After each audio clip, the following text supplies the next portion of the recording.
Okay, vai, yo.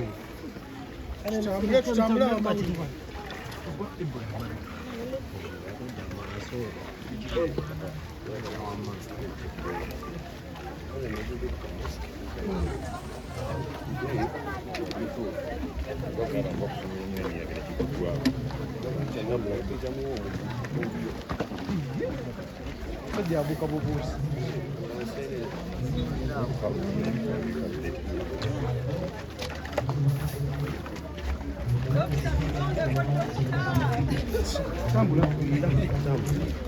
Tutambule bannange.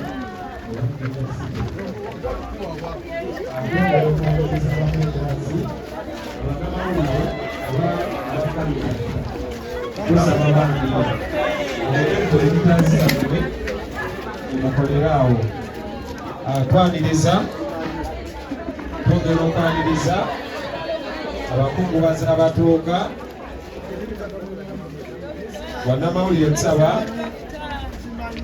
nga twagala okwaniriza omukulu Dr. Jose Chameleone ng'oyo nno abeera omukulu w'omugenzi AK47 era yaviiriddwako omukyala. Dokita tukwaniriza webale kutulinnyira mu musaayi, webale kujja kutulinnyira mu musaayi, ekimanyi kikukakatako ng'owa famire, naye webale tuukiriza buvunaanyizibwa. Eri abakungubazi atusaba obutebe bukyaliwo omufunawo okutuula tubeere nga omukolo gutambula nga bwe gubadde. Ekyenjawulo ekiri ku mukolo guno nti abantu ab'ebiti ebyenjawulo bakyajja, oba abantu abakukunavu mu ggwanga bakyajjira ddala. So tusaba tutuule oba tufune we tutuula tusobole okuba nti abantu abo bonna tubafuna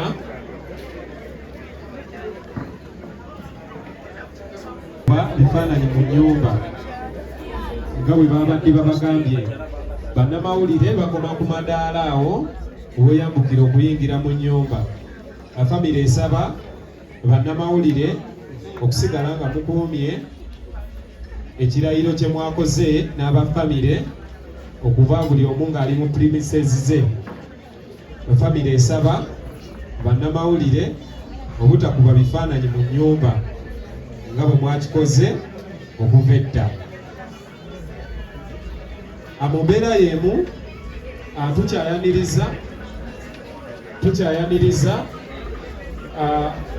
obubaka obwogera okuyamba famire. Olina olubugo oba giyitero Honorable Ransasula Sarah ng'ate ye neighbor waffe wano awaka mukkirize mu ddakiika emu bbiri naye atubuuzeeko. Ye mubaka omukyala owa Jinja City naye tubadde gye tuli kuba tubaddeko walako ne musaba nga tannagenda Jinja ate era nga neighbor ate nga abadde antegeeza nange ensonga eno ngiriko nnyo era nga bamanyi Wakiso tutambula ne miliyoni z'abantu. Mugenda kukkiriza asooka atubuuzeeko atusaasireko ffe abantu ba Wakiso ate era naayogera. Neyanziza nnyo bakungubazi bannaffe mwenna ab'effamire ey'Amagi eno, mwenna abantu ba Katonda, abakulembeze mwenna abali wano, Omukama mulungi ate ekiseera kyonna kirungi nnyo. Omanyi Bayibuli etugamba nti buli mbeera yonna ebeerawo tukole ki? Twebaze kubanga Mukama bw'atyo bw'aba ayagadde. Nze Sarah Lwansasula era kituufu nze omubaka omukyala ow'ekibuga Jinja City. Wano ndi neighbor wansi awo era nzize okubeerawo nga tusabira muganda waffe Maggie. Simanyi mbadde njogeramu ne maama ne mugamba nti ennaku zino mbadde nfollowinga nnyo Maggie. Mbadde simumanyiye physically naye mbadde nfollowinga emboozi z'abadde anyumya nga ndaba omuntu alina ekisa mu mutima, nga ndaba omwana omuwala ayagala abantu, ayagaliza, mbadde mufollowinga nnyo. Era for sure bwe nasooka okulaba amawulire nali manyi byebino ebya bulijjo. Omanyi Abannayuganda balina engeri gye bakozesaamu social media nedowooza nti byali byakusaaga, but later on nendaba nga kyali kituufu. Maama n'ab'effamire eno mwenna, taata, baganda ba Margaret, abaana mwenna, nsaba Mukama abagumye. Tewali bigambo bisobola kuzza Margaret, naye Bayibuli etugamba nti Mukama ali kumpi nnyo naawe amenyesa omutima. Nsaba Katonda oyo abagumye, ate tusaba n'omwoyo gwa Margaret, Mukama agulamuze ekisa. Nsigadde nga nze Sarah Lwansasula, omubaka omukyala ow'ekibuga Jinja City, ate neighbor wansi awo. Tweyanzego Honorable Sarah, bassebo ne bannyabo, bakungubazi bannaffe mwenna, maama, tubadde twogera ne maama awo, ne twogera ensonga eziwerako, baganda b'omugenzi kati Nalongo, Maggie,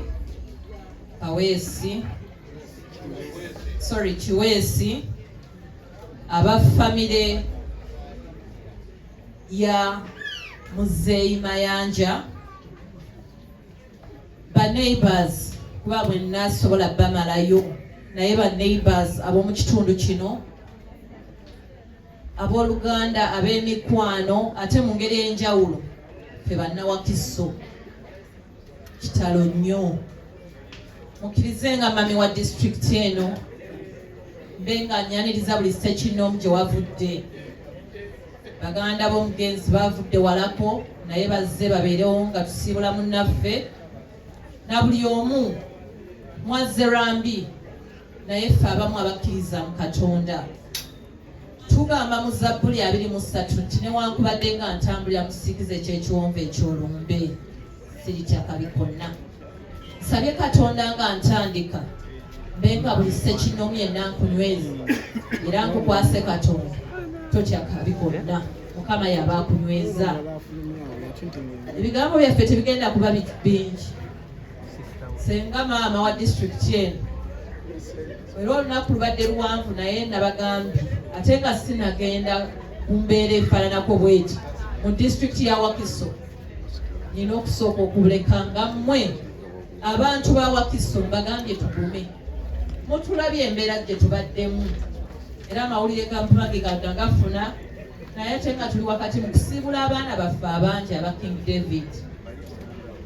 Si wala okuva wano era mu bantu wano nsanzemu abantu be twabadde nabo nga tusiibula director wa King David, naye size kubanyweza kubanga Maggie yamaze olulimbi lwe akoze era ayogedde mu budde bwe.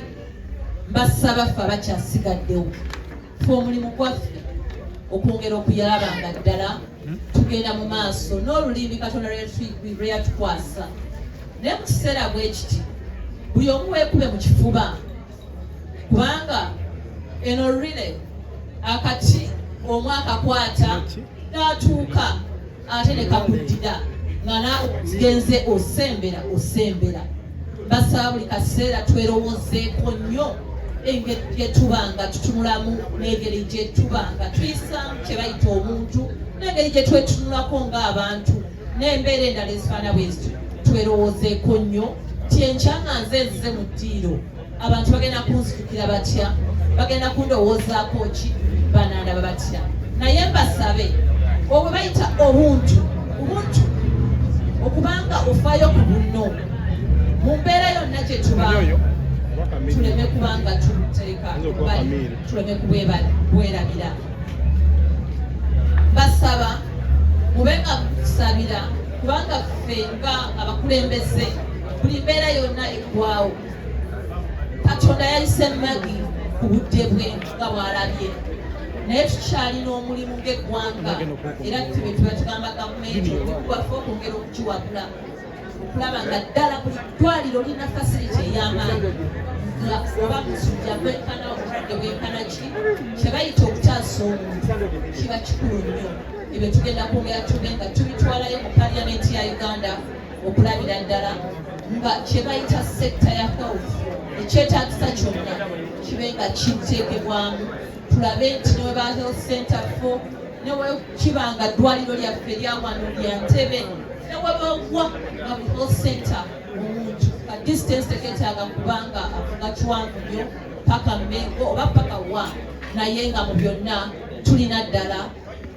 ebikola mu buli ddwaliro health center naye assignment tugenda kusigala nga tugiriko nga ffe paliyamenti ya Uganda era ogwaffe bwekwongera okulaba nga tuwaayo era nga tunyweza ekyo ekisaana kubanga tunyweza health sector nga maliriza saba era buli ssekinoomu Mukama atunyweze era tusobozese okubanga tuwerekera bulungi munnaffe ebitambula gye tunaagenda na buli omu ng'oddayo eka gy'onoomala okugenda ffenna abanaasobola okubanga tukeera nnyo nnyo obanga tutambula oluvannyuma lw'essaawa 4 kubanga mwategedde dda nti olunaku lw'enkya gavumenti egenda kutuwongoza wadde lukiri mu lufuutifuuti ki national cleaning days naye kkirizagaana nga gavumenti ya Ssaabasajja Kabaka gavumenti ya Buganda bwebadde tuwa amaanyi era nga tukole bulungi wansi mu ngeri emu